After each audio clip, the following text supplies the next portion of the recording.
This is a plastic model of the low back or lumbar spine. The low back lumbar consists of 5 vertebrae.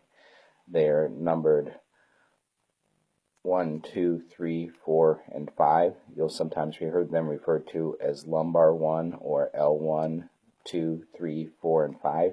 Each of them has a soft disc in between it, and that disc helps do shock absorption and allow a mobile connective joint between the 2 vertebrae so that it allows maximum motion while still giving you the rigidity that you need to hold yourself upright. When you first get told that you have degenerative disc disease or osteoarthritis, I think it's confusing, and it's much easier to start out by just knowing the basic layout of the anatomy and then looking at a comparison of what a healthy disc would look like compared to a degenerative disc. If you look at this disc here, it has an adequate height. If you look how far it goes down the tip of the panel, though, I think it's pretty obvious just looking at this one below it that it is not as tall.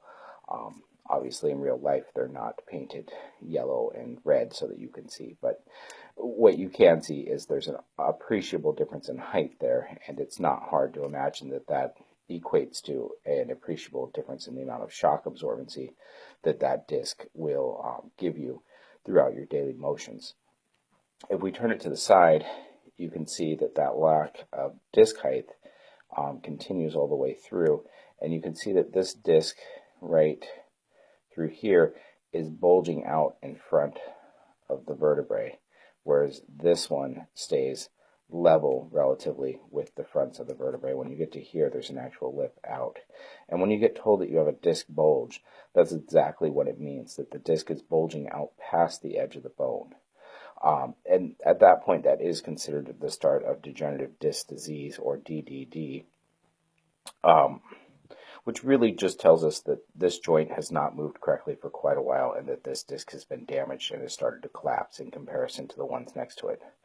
On an x-ray, we can't actually see the discs, but what we can see is the gap in space between this bone and that bone, and we can measure that compared to the gap in space between these two bones. So the discs look black on an x-ray, but you still can appreciate the much smaller space. It tells us that this disc has started to degenerate compared to the previous disc.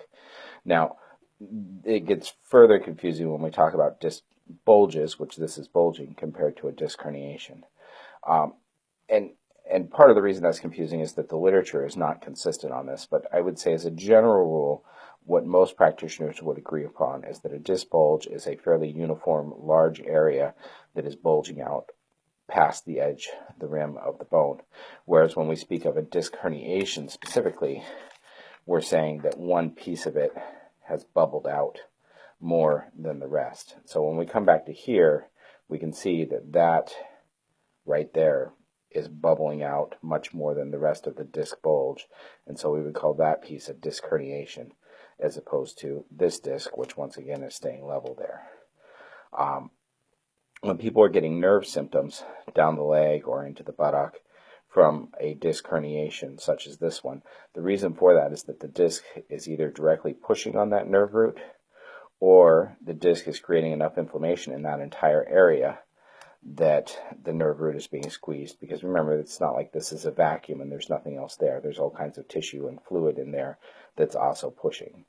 Usually by the time a person gets bad enough that their disc will herniate like that, the edges of these bones have actually started to build little bone spurs on them too, which are also taking up more of the space than should be available. And you can see how this nerve is going to be much more likely to be mechanically squished, especially right there. You can see how it bumps the bone and the disc at the same time, as opposed to coming down one level to here, where you can see this one has plenty of space to wiggle around in here without bumping into anything. It doesn't take much pressure at all to irritate a nerve enough to feel pain shooting all the way down to your foot, as though you're being shocked by an electrical prod. And likewise, it sometimes doesn't take much movement at all to get the disc to separate from the nerve just enough that it takes that pain away. But the basic anatomy is here. Your lumbar vertebrae go bone, disc, bone. You can see the difference between a healthy disc and an unhealthy disc, and you've got the basic idea now of what happens when a disc herniation causes sciatica or pain down the leg, is because of either literally the disc is directly pushing on the nerve, or because the disc has created enough extra pressure in here that the nerve is being squeezed in its canal, which is called the intervertebral foramen, or the IVF.